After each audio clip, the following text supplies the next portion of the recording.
A woman named Jill once had a crush on a guy named Chris.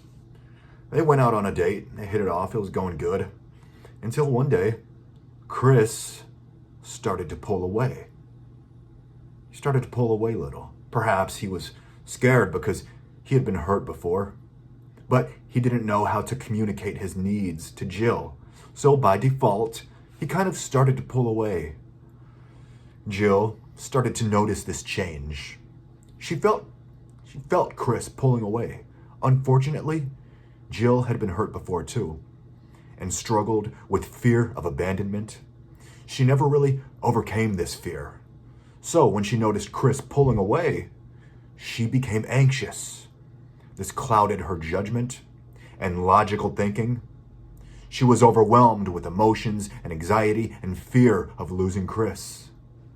So, Jill, in response to this anxiety, to this anxious attachment, Jill smothers Chris with affection, with reassurance, with words of affirmation, all in hopes of getting Chris to come back around. Sadly, as well-intentioned as Jill's heart is, this is not what Chris needs right now. Chris does not have the emotional availability to receive Jill's abundance of care and love. What Chris needs is to be left alone. He needs time and space to soothe himself. He just doesn't know how to communicate this to Jill. Jill continues to pursue Chris until eventually Chris has gone silent and Jill has come to accept that Chris is no longer interested. So, Jill reflects and she draws a boundary for herself, stating that when she feels a man pulling away, she won't smother him with affection. Instead, she'll take a step back and give him the time and space he needs, and she'll just focus on herself. Later in life, Jill meets another man, Leon. The two hit it off, and things are going great. Until one day, Leon begins to slowly pull away. Leon, like Chris, is put off by too much affection. Jill feels Leon pulling away. This once again triggers Jill's anxiety and fear of abandonment. Suddenly, her judgment is clouded. Her nervous system is in panic mode. She tries reaching out to Leon, smothering him with more affection and caring words. And then, Jill catches herself and realizes she is crossing her own boundary, the healthy boundary that she established herself.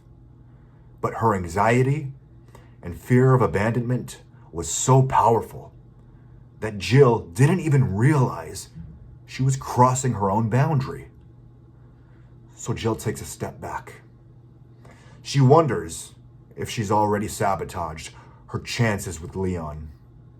All she can do now is give him time and space and focus on herself. Maybe in a month or two, when she's overcome her own anxious attachment for Leon, Jill can reach out to him. Maybe Leon comes back around. I hope so.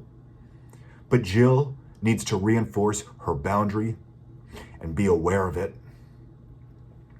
Once you have established the boundaries that you have set for yourself, you have got to stick with them.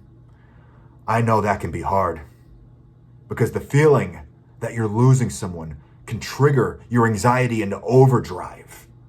It impairs your logical thinking, clouds your judgment. But once you feel that trigger, once you notice it, you have to have that self-awareness to step back. And that is not easy. But doing so demonstrates upstanding character and control over your reactions to your emotions. You may not ever be able to control your emotions, but you can control your reactions to them and learn how to step back and sit with them, confront them, be aware of them, but not react to them. Wait till those emotions have settled.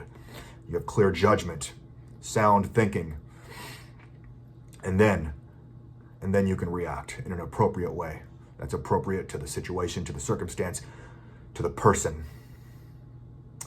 It shows consideration for the other person's needs. This is a next level of emotional intelligence and emotional endurance. I hope I brought some good into your life today. If so, please consider subscribing. It helps the channel. And feel free to join the comments section and share your experiences and your perspectives. I love reading them and I love being interactive. So you take care, and I'll see you in the next.